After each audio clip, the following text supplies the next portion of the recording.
Hello everyone, good morning. আজকে আমার নতুন একটি ভিডিওতে আমি মোনালিসা তোমাদের স্বাগত জানাচ্ছি। আজকে সারাদিনে রান্নাবান্না কাজকর্ম, গ্রামে উনুনে রান্না, এইসব একটি ভিডিও তোমাদের সাথে শেয়ার করব। আজকে দেখো, আমরা দুজা মিলে রান্নাঘরে চলে এসেছি। রান্না হবে আজকে ওই যে কুমড়ো ফুল দেখতে পাচ্ছ আমার পায়ের কাছে, ওগুলো রান্না হবে। তারপরে ইলিশ মাছ আছে, ইলিশ মাছের ঝোল হবে। তার আগের দিন মাছ এসেছিল, সে মাছের মাথা থেকে গেছিলো, সেই মাথা দিয়ে আজকের একটা চচ্চড়িও হবে। এই দেখো, তোমাদের আমি দেখাচ্ছি যে ফুলগুলো আমার খুবই পছন্দের। এগুলো বড়া দিয়েও খাওয়া হয়, আবার এমনি ভেজেও খাওয়া হয়। আজকে যেমন বড়া করে খাওয়া হবে ডালের সাথে। তোমরা ভিডিওটি দেখতে থাকো। আমি এখন পেঁয়াজগুলো কেটে নিচ্ছি, বৌদি আদা রসুনগুলো ছাড়িয়ে নিচ্ছে। এইভাবে মিলেমিশে আমরা কাজগুলো করে নিই, যাতে কাজগুলো তাড়াতাড়ি হয়ে যায় আর সহজভাবে হয়ে যায়, কোনো কষ্ট না হয়। অনেকজনের রান্নাবান্না তো কোনো একজনের পক্ষে সম্ভবও না রান্না করা, তাই সবাই মিলে এই কাজগুলো করে নিলে একটু তাড়াতাড়ি হয়ে যায়। পেঁয়াজ কেটে দেখো আমার চোখে জল চলে এসছে।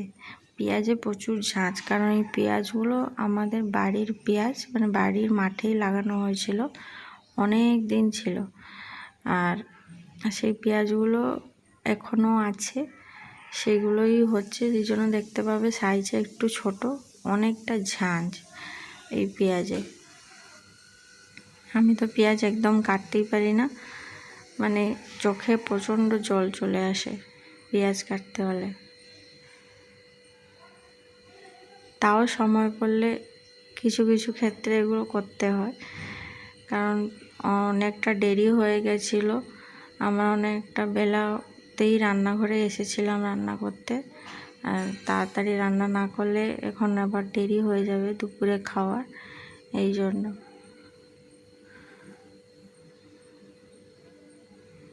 আর এখন উনুনে আলু ভাজা বসেছে, আর আলু ভাজাটা হয়ে আসলে মাছ ভাজাটা হবে।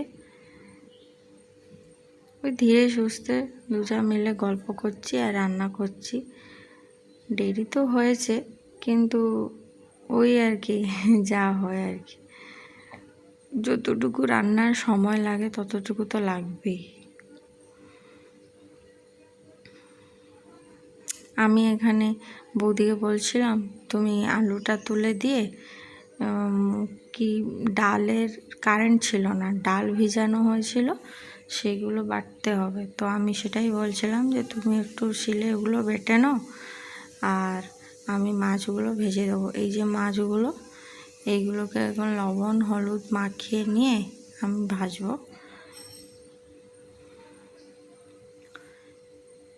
এমনিতে বৌদি রান্না করে, আমাকে উনুনে রান্নাই করতে বলে না, কারণ উনি জানে যে আমি পারি না উনুনে রান্না করতে। তাও আমি একটু সাহায্য করার চেষ্টা করি, যতটুকু অল্পর মধ্যে করতে পারি। আর আজকে আমাদের উনুনে জল উঠে গেছিলো, তাই অনেকটা দেখো ধোঁয়া হচ্ছে, জ্বলছে না ঠিক ভালো মতো।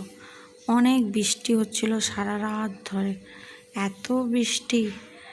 আর তোমরা কোনখান থেকে আমার ভিডিওটা দেখছো, আর সেখানে বৃষ্টি হচ্ছে না বৃষ্টি হচ্ছে না, সেগুলো কমেন্টে জানাবে, ঠিক আছে? আলুগুলো তুলে দিয়ে এবার মাছগুলো আমি ভাজার জন্য বসিয়ে দেবো। আর ওপাশে দেখো বৌদি শিলে বাটছে ওই ডালগুলো, ডাল যে ভিজিয়েছিল ওগুলোকে বড়া হবে, মানে ডাল আর এই কুমড়ো ফুল আর পেঁয়াজ লঙ্কা কাঁচা লঙ্কা এইসব দিয়ে বড়া হবে। আমি এবারে মাছটা দিয়ে দেবো। এবারে দেখো রিয়াংশ এসেছে, ওর কি অসুবিধা হয়েছে, মানে ওর দিদির সাথে। ও দিদি মানে আমার ননদের বড় মেয়ে দিদি, ও আসলে দুজনেই খেলা করে, দুজনেই ছোট, দুজনে আবার ঝগড়াও করে, আবার খেলাও করে, এইসব চলে। আমার কাছে এসেছিল বলতে যে দিদি ওর একটা খেলনা দিচ্ছে না। আমি আবার বলে পাঠিয়ে দিলাম যে চলে যা, দেবে দিদি। এইসব চলে আর কি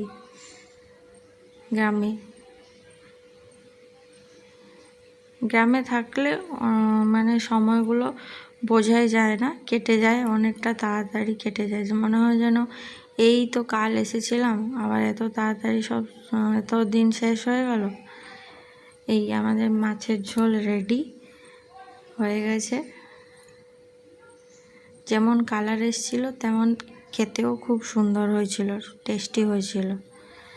এই দেখো বড়াগুলো এবারে ভেজে নিচ্ছে বৌদি। আমি বলছিলাম না, মানে আমি উনুনে পারি না, উনি বেশিরভাগটাই রান্না করে। ওই বড়া যতক্ষণ ছিলে ততক্ষণই আমি শুধু মানে একটু মাছটা ভেজে নিচ্ছিলাম। তারপরে কিন্তু বৌদি আবার রান্না করা শুরু করেছে। গ্যাসে হলে আমি করি, কিন্তু উনুনে তো পারি না। এই যে কখন একটু মানে জাল কমাতে হবে, আবার কখন একটু বাড়াতে হবে, এইটা আমি জানি না। আস্তে আস্তে ধীরে ধীরে শিখে নেব, চেষ্টা করছি। বড়াগুলো হয়ে গেলে এবারে চচ্চড়িটা এপাশে দেখো উচ্ছেটা আগে ভেজে নিচ্ছে বৌদি। তারপর আলু আর বেগুন তুলে দিয়ে ওই মাছের মাথাগুলো ছিল, ওই মাছের মাথাগুলো দিয়ে একটা চচ্চড়ি টাইপের হবে আর কি। এই হচ্ছে আমাদের আজকের মেনু। উনুনে তাও অনেকটা তাড়াতাড়ি হয়, কিন্তু গ্যাসে তো অনেকটা লেটে হয়। এই রান্নাটা যদি আমরা গ্যাসে করতে যেতাম তাহলে অনেকজনের তো অনেকটা বেলা হয়ে যেত, আর উনুনে বলে আর একটু কম সময় একটু হয়ে গেছে আর কি তাড়াতাড়ি। বড়াগুলো এবারে হওয়ার শেষে দেখো মাছের মাথাগুলো পাশে দিয়ে দিয়েছে। বড়াগুলো হয়ে এসছে। এই বাটিতে করে একটু চেপে দিলে বড়াগুলো একটু সুন্দর ভাজা হয়, না হলে বাটিতে করে না চাপলে বড়াগুলো ভালো করে ভাজা হয় না।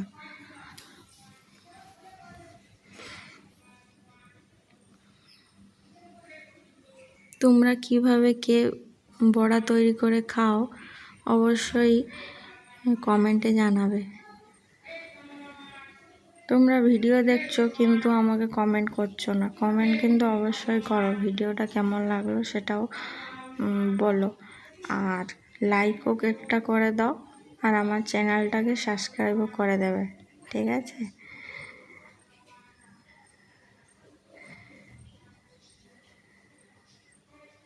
হয়ে গেছে বড়াটা, এবারে বৌদি নামিয়ে নেবে।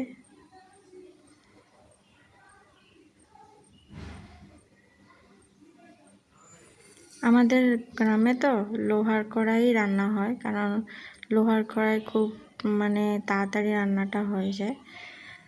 আর একে দেখো আমার ননদের ওই বড় মেয়ে তিথি, ও এসেছিল বড়া ভাজা নিতে। আমি ওর ভিডিও করছিলাম বলে আমাকে বলছে কেন ভিডিও করছো। আরেকটা চাইছিল ভাইয়ের জন্য, মানে আমার ছেলের রেয়াংসের জন্য। আমি বললাম ঝাল হয়েছে, ও খাবে না, গরমও হয়েছে, আমি ওকে পরে দেবো, ওই জন্য চলে গেল। এই যে আলু আর বেগুনটা এবারে তুলে নিই, চচ্চড়িটা হয়ে এসছে। হয়ে গেলে আমাদের রান্নাবান্না আজকের মতো শেষ। রান্না তো হয়ে গেল, এবারে কিন্তু খাওয়া এখন 1 ঘন্টা পর হবে, কেননা যতগুলো বাচ্চা আছে কেউ স্নান করেনি, সবাইকে স্নান করিয়ে আমরা তারপরে খাওয়া দাওয়া করবো। এবারে বিকালে আমি একটু ছাদে এসেছি, তোমাদের দেখাচ্ছিলাম। ওই আমাদের ছাদে 2টো ময়ূর লাগানো আছে, নিচ থেকে খুব সুন্দর লাগে, উপর থেকেও খুব সুন্দর লাগে দেখতে ময়ূরগুলো। আর এই কাপড়গুলো সব তুলে নিয়ে যেতে হবে নিচে। এদিকেও অনেক আছে, দেখেছো কত কাপড়।